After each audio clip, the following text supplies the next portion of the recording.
c'est l'expérience immédiate que je fais de mes croyances, de mes pensées et de toutes les informations que contient tout mon être.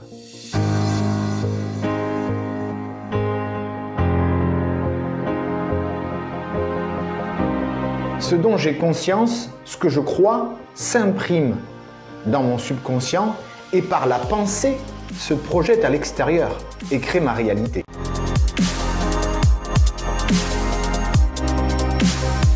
Je mets en lumière ce que je crois consciemment et inconsciemment. Je vais créer ma vie, ma réalité en fonction des croyances que j'ai entendues quand j'étais enfant, pendant mon éducation. Il peut y avoir des croyances du genre « il faut gagner sa vie »,« qu'est-ce que tu crois ? La vie c'est comme ça, c'est pas facile ».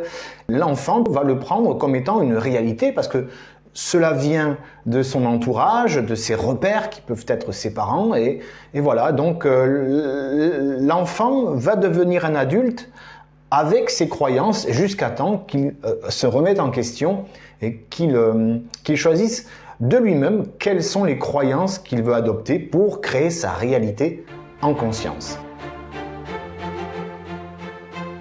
Alors comment détecter mes croyances conscientes et inconscientes si je souhaite changer ma réalité?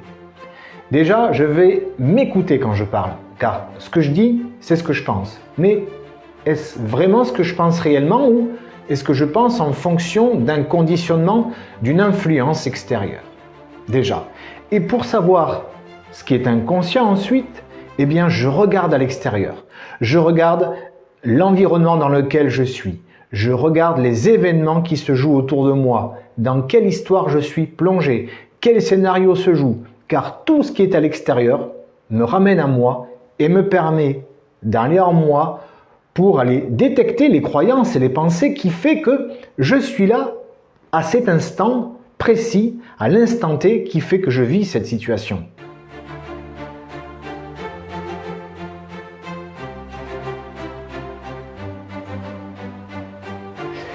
Si je vis continuellement des schémas répétitifs, c'est parce que j'ai en moi des croyances et des pensées qui sont toujours les mêmes depuis un certain temps et qui me font donc tourner en boucle. Si je n'apporte aucune modification à l'intérieur de moi, je vais vivre ma vie comme un cycle sans fin en fait, parce que je vais être rattrapé par mon conditionnement et ce conditionnement crée ma réalité extérieure. Si je rencontre toujours le même type de gens, de personnes ou le même type de problème, eh bien c'est parce que en moi, je n'ai rien changé et donc je continue à créer à l'extérieur ce qui est en moi.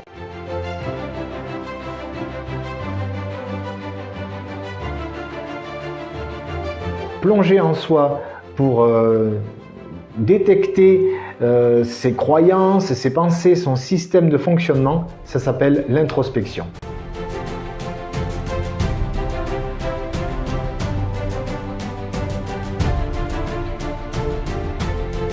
Nos mondes extérieurs et nos mondes intérieurs ne font qu'un. Nous sommes tous des miroirs qui nous renvoyons des facettes de nous-mêmes que nous occultons ou dont nous n'avons pas pris conscience parce que nous avons adopté plus un mode de fonctionnement que celui-ci, laissant dans notre subconscient tout le reste. Parce que en moi, dans l'être, il y a la totalité de la création.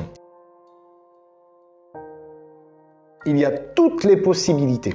Et toutes ces possibilités, elles sont en moi, en vous, dans notre être, et elles vont être enfouies par rapport à ce que nous croyons donc, par rapport à l'image que nous avons de nous-mêmes, par rapport au rôle que nous jouons. Et ce rôle que nous jouons, que nous avons adopté pour vivre, pour s'adapter, voire des fois pour survivre, va enfouir toutes les autres facettes de nous-mêmes.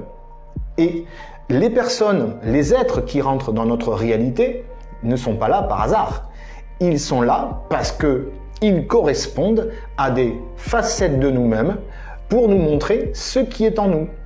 Et donc nous sommes là pour nous faire grandir mutuellement et même et surtout celui que je considère comme étant mon ennemi ou l'adversité.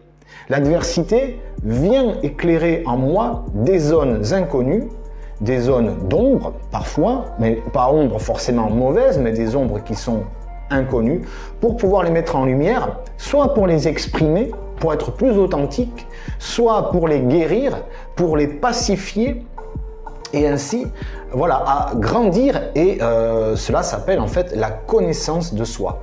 Et pour apprendre à se connaître, eh bien, je vais toujours me référer à l'extérieur, que ce soit l'environnement ou les personnes, les êtres que je croise ou qui sont dans ma vie. Et ceux que je juge. Ce que je juge chez l'autre, c'est une partie de chez moi qui me dérange et que j'ai mis sous le tapis, voilà, pour ne pas la voir. Alors ok, je suis pas obligé d'être en phase avec cette partie de moi qui ne me plaît pas. Mais par contre, juger l'autre à l'extérieur, ça, par contre, c'est la victime.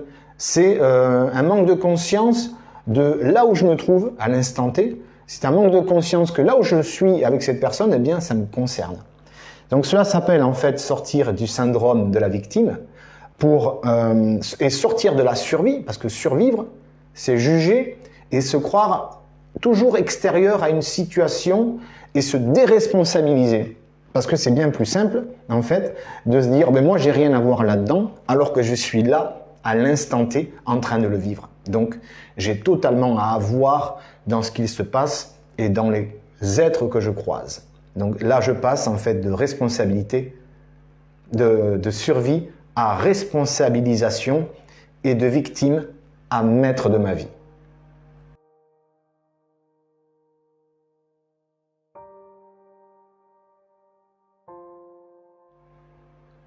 Que faire chaque jour? Comment s'y prendre pour s'améliorer, pour participer à un monde un peu plus responsable où voilà, l'ego va se mettre moins entre chaque être et donc créer des conflits? Comment limiter des conflits à l'extérieur? Eh bien, il s'agit de pacifier sa propre relation avec soi-même et d'être en conscience de ce que je pense à chaque instant. Alors bien sûr, c'est pas évident au début, c'est pas évident d'être conscient de ce que je crois, des jugements, des pensées qui me traversent, mais en tout cas, c'est voilà, quand je pars dans le mental, dans des critiques, dans des pensées négatives, waouh, attention, danger. Donc là, je peux décider, je suis le maître de mon monde, je peux décider de mettre un stop à ça et voilà, de recréer une nouvelle gymnastique et de créer ainsi un nouveau mode de fonctionnement qui va me permettre de reprendre mon pouvoir un peu plus souvent plutôt que d'être absorbé par mon mental ego qui va être des fois peut-être dans l'accusation, dans le jugement, dans la peur.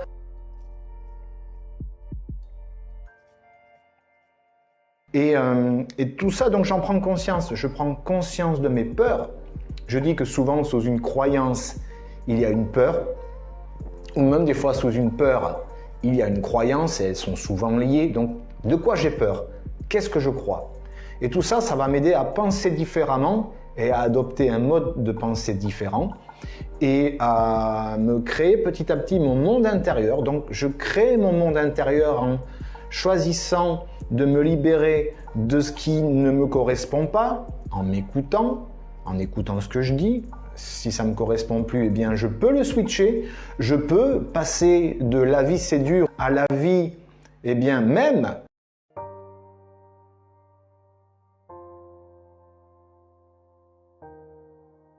La vie même, et tout est là, c'est s'ouvrir aussi au champ des possibles en eh bien, effaçant de soi, de son être, des informations, des croyances qui m'empêchent d'y avoir accès.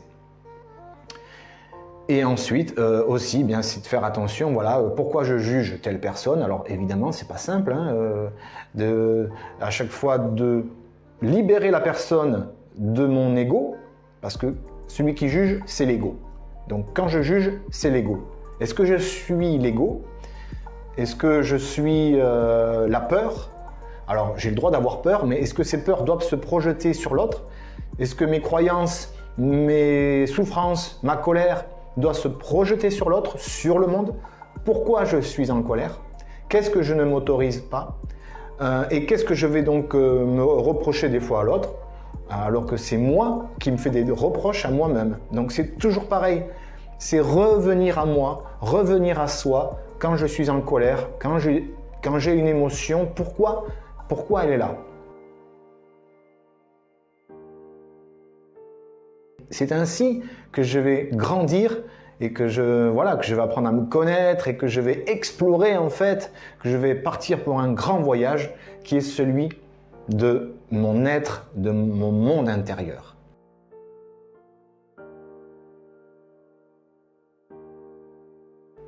Je vous souhaite un très bon voyage et je vous souhaite aussi du courage. Le courage, c'est le cœur à l'ouvrage, de la patience, de la douceur, de l'ancrage, c'est-à-dire de l'ancrage, de se réaligner le plus possible avec soi-même. En fait, l'ancrage, c'est je me réaligne avec moi-même. Voilà, je me recentre et je suis à mon écoute. Et là, j'apprends donc à revenir de plus en plus à moi et changer mes pensées et donc arrêter de projeter à l'extérieur sur cette feuille blanche que je disais, qui est la vie, comme un peintre qui balance, eh bien, comme ça, des jets de peinture, mais qui va le faire avec de l'art, avec de la connaissance. Eh bien, moi, je vais apprendre aussi maintenant à projeter sur la feuille blanche qui est la vie, des pensées en conscience et des couleurs afin de créer un tableau qui soit à l'image de ce que je souhaiterais vivre.